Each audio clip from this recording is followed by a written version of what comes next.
नमस्कार मित्रों, मैं राहुल लाल आप लोगों के सामने उपस्थित हुए एक बेहद संवेदनशील मामला लेकर।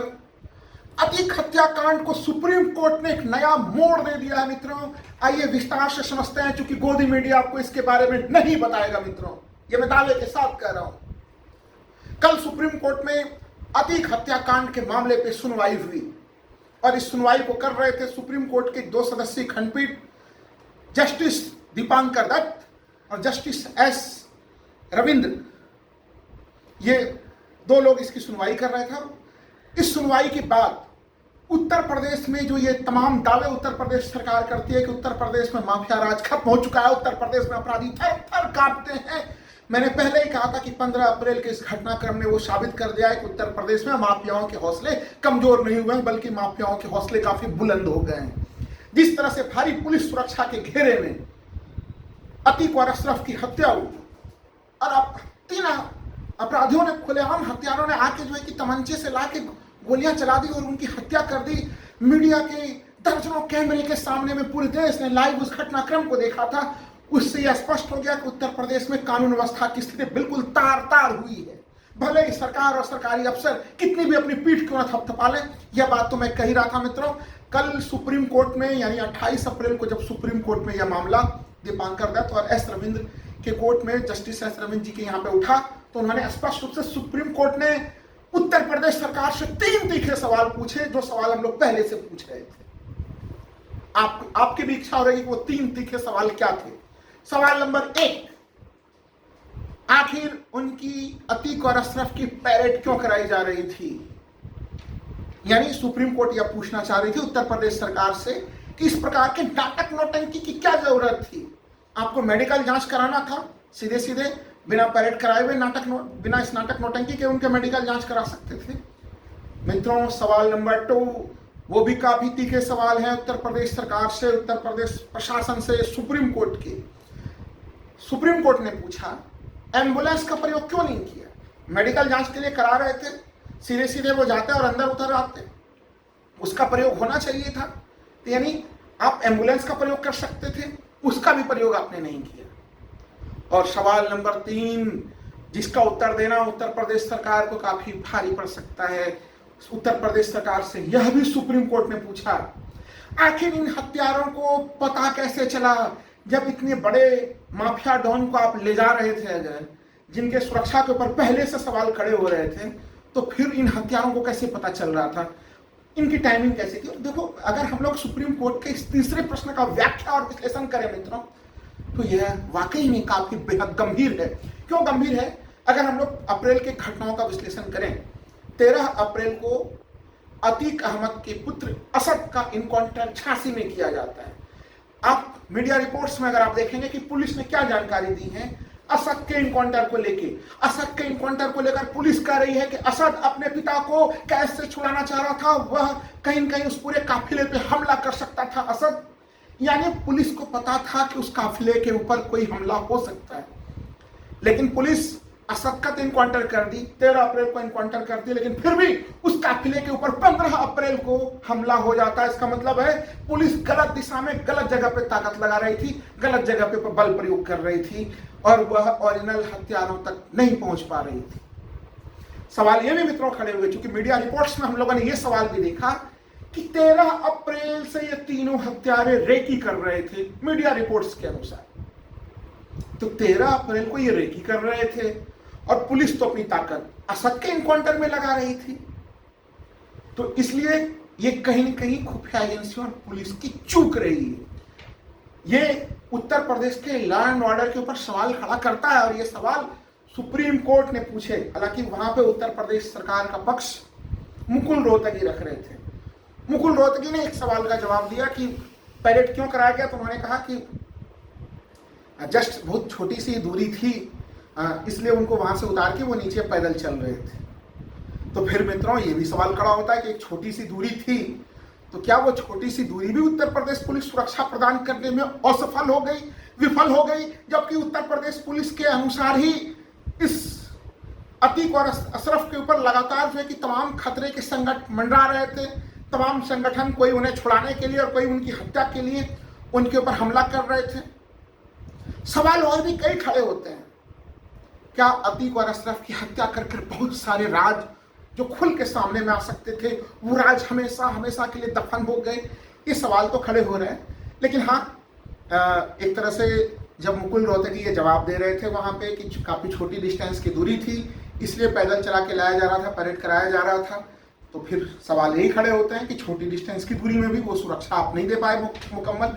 और अगर मित्रों देखिए, हम लोग अगर मीडिया रिपोर्ट्स की बात करें, वहाँ पे कई जगह पे हम लोगों ने देखा जो कॉलविन हॉस्पिटल प्रयागराज में था जहाँ पे ये हत्याकांड की घटना घटी थी, कॉलविन हॉस्पिटल में क्या बताया? क्योंकि जो सुप्रीम कोर्ट का सवाल नंबर 3 है कि हत्यारों को कैसे पता चला ये अति गोपनीय जानकारी, ये जानकारी किस हद तक गोपनीय थी, इसका पता कॉलविन हॉस्पिटल के मेडिकल सुपरिटेंडेंट के कुछ बयानों से पता चलता है। वो बोल रहे थे कि एक दिन पहले भी जब यहाँ पे लाया गया था उन्हें, तो मेडिकल यानी कि सुपरिटेंडेंट को 10 मिनट पहले इसकी जानकारी हुई थी। यानी ये मामला इतने गोपनीय थे कि अस्पताल प्रशासन को भी 10 मिनट पहले जानकारी हो रही थी और हत्यारे को इतना देर पहले से मीडिया रिपोर्ट्स के अनुसार। तो ये चूक हुई है। Medical superintendent Colvin hospital Prayagraj का ये भी कहना है कि इस प्रकार के बेहद संवेदनशील और गंभीर मामले में कैदियों को हॉस्पिटल आने की कोई जरूरत नहीं होती है, बल्कि हॉस्पिटल खुद ही कैदियों के द्वार पहुंचता है। ऐसे मामलों में उन्होंने खुद बताया कि कई मामले ऐसे हुए हैं जहाँ पे खुद हॉस्पिटल की टीम जो है कि वो कैदी के पास जाती है, जेल में जाती है और वहीं पे जाके उनका जांच पड़ताल का काम पूरा कर लेती है। तो इसलिए सुप्रीम कोर्ट ने जो तीखे सवाल पूछे हैं वो बहुत ही उत्तर प्रदेश पुलिस के लिए बड़े झटका है, उत्तर प्रदेश सरकार के लिए आप मान लीजिए कि बड़ा झटका का दिन रहा है। 2-3 सवाल जो बड़े खड़े हो रहे हैं।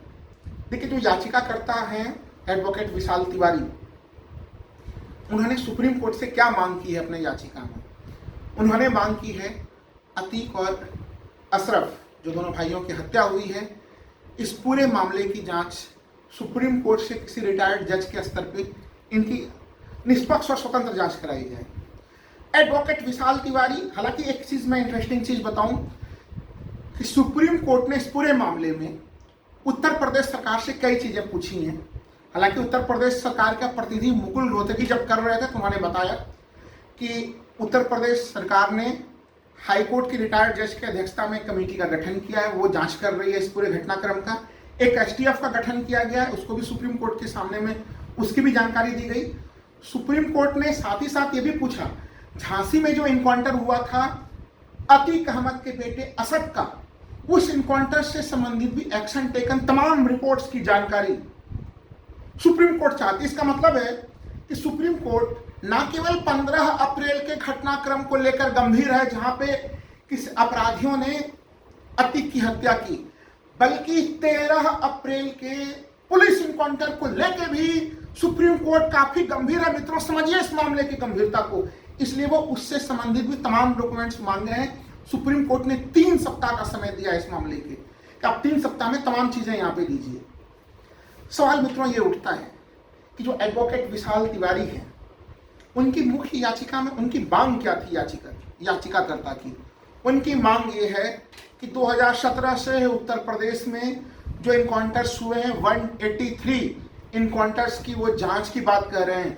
वो 2020 में जो काफी फेमस विकास दुबे इनकाउंटर था उसके मामले पे भी वो मानते हैं। एडवोकेट विशाल तिवारी जिन्होंने जो याचिका करता है इस मामले में सुप्रीम कोर्ट में, उन्होंने कहा है कि उसमें भी जो पुलिस के द्वारा क्लीन चिट मिली है वो संदेह के दायरे में है। यानी उत्तर प्रदेश में जो आरोप लग रहा है कि कहीं न कहीं इनकाउंटर कहीं फेक किस्म के तो नहीं है। सुप्रीम कोर्ट एक एक मामले की जांच करे, तो एक बड़ा ही गंभीर मामला है। और इस आप देखिए तमाम अखबारों में संबंधित इससे कुछ रिपोर्ट्स आपको दिखेंगे यहाँ। लेकिन आप यकीन मानिए जो याचिकाकर्ता का मुख्य मांग है वह गोदी मीडिया के न्यूज से गायब है मित्रों। यानी 183 इनकाउंटर पे जो सवाल उठाया है एडवोकेट विशाल तिवारी ने, वो आपको वो समाचार गायब कर दिया गया है। लेकिन ठीक है, जो समाचार गायब होता है वो गायब समाचार को भी सुप्रीम कोर्ट से सीधे सीधे लाके राहुल लाल आपके सामने में पेश करते हैं। उत्तर प्रदेश में इनकाउंटर की राजनीति, कभी उसको न्याय की प्रणाली बताया गया। सवाल तो अब लोग ये पूछने लगे हैं कि पहले इनकाउंटर के माध्यम से न्याय, फिर बुलडोजर के माध्यम से न्याय, और यह व्यवस्था गिरते गिरते यहाँ पहुंच गई कि अब हत्या के माध्यम से न्याय।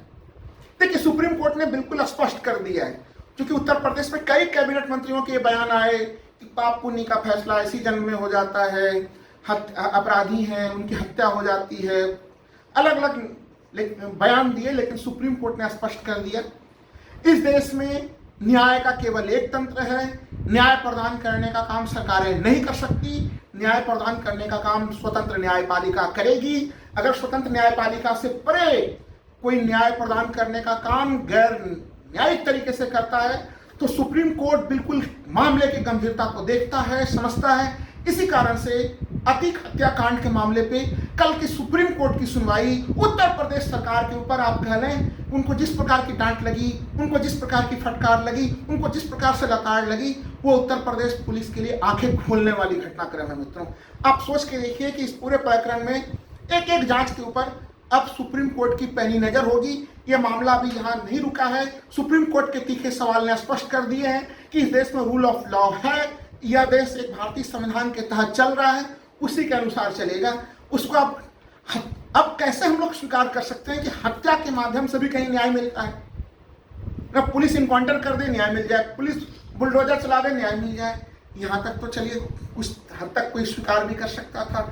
लेकिन अब कहीं अपराधी गैंगवार, एक अगर हम लोग देखें, जब अपराध जगत को आप देखते हैं मित्रों तो वहां पे गैंगवार की घटनाएं घटती हैं। जो पुलिस कहने का प्रयास कर रही है कि एक गैंग था, उस गैंग को सफाई करने के लिए एक नया नवेला गैंग बन गया, तो क्या गैंगवार में जो हत्याएं होंगी उससे भी हम न्याय कहेंगे? क्या उसे न्याय कहा जा सकता है? कदापि नहीं, कदापि नहीं। न्याय प्रदान करने का काम केवल और केवल कोर्ट के द्वारा होगा। इसलिए कटघरे में है अतीक हत्याकांड के मामले से उत्तर प्रदेश सरकार और उत्तर प्रदेश पुलिस। क्योंकि मित्रों मैंने पहले भी बताया था 28 मार्च को अतीक सुप्रीम कोर्ट पहुंचे कर उन्होंने अपने जीवन की चिंता की बात कही थी सुप्रीम कोर्ट को। तब सुप्रीम कोर्ट ने कहा था कि आप उत्तर प्रदेश में हैं और उत्तर प्रदेश की पुलिस प्रशासन, उत्तर प्रदेश का जो प्रशासनिक व्यवस्था है वह आपके जीवन को सुरक्षा प्रदान करेगा। लेकिन सुप्रीम कोर्ट में उत्तर प्रदेश सरकार ने जो आश्वासन दिया था वह आश्वासन को पूरा करने में उत्तर प्रदेश सरकार विफल रही है मित्रों। और इसी विफलता को लेकर सुप्रीम कोर्ट अब उत्तर प्रदेश सरकार के ऊपर आग बबूला है। इस मामले को हम लोग फिर से देखेंगे जब 3 सप्ताह बाद सुप्रीम कोर्ट फिर से इसकी सुनवाई करेगी तो आगे सुप्रीम कोर्ट किस रूप में इस पूरे मामले को लेती है। धन्यवाद मित्रों।